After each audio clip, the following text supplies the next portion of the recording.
যে আমি এটার ভিতরে কোনো একটা গেম খেলবো, তাহলে আমি গেমও খেলতে পারি। যেরকম আমি দেখি এটা হলো ইম্প্যাক্ট 4D গেম, এটা হলো এই গেম, এবং আমি একটা ভালো গেম খুঁজে বের করতেছি। ফর এক্সাম্পল এটা হলো বিট অ্যান্ড পাঞ্চ গেম।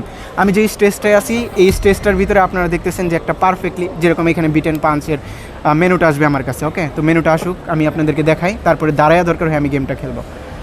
এইখানে দাঁড়ায় গেমটা খেললে ভালো হয় না।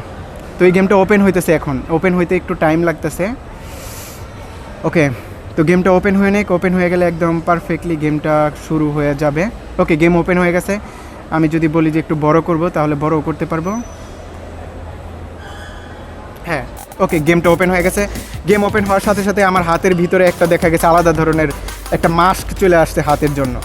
এবং সবচেয়ে মজার ব্যাপার হলো এইখানে ওপেন বাটনটা আমি চাইলে এইভাবে ওপেন দিতে পারতে, মানে গেমটাই স্টার্ট দিতে পারতেছি। এখন কিন্তু আপনারা দেখতেছেন যে আমার সামনে কিছু নয়, কিন্তু আমি একদম পুরো অন্য দুনিয়াতে চলে গেছি, যেরকম যমুনা ফিউচার পার্কে। এই যে ওকে, তো এটা একটা বক্সিং গেম টাইপের যে গেমটা এখন ওপেন হয়ে গেছে, আর এটা এইভাবে খেলতে হবে এখন আমার।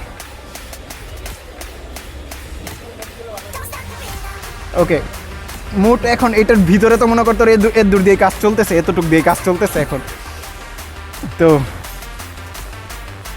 ওকে, তো তো এটা হলো নীল, যেগুলো নীলেরটা নীলে যাবে, আর যেগুলো পিঙ্ক ওগুলো পিঙ্কেরটা পিঙ্ক হাতে যাবে, এই হাতে।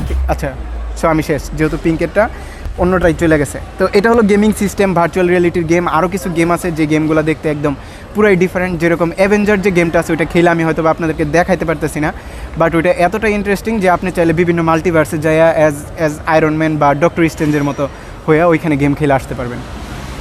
এটা হলো ওই যে এই গেমটা হোয়াট ইফ।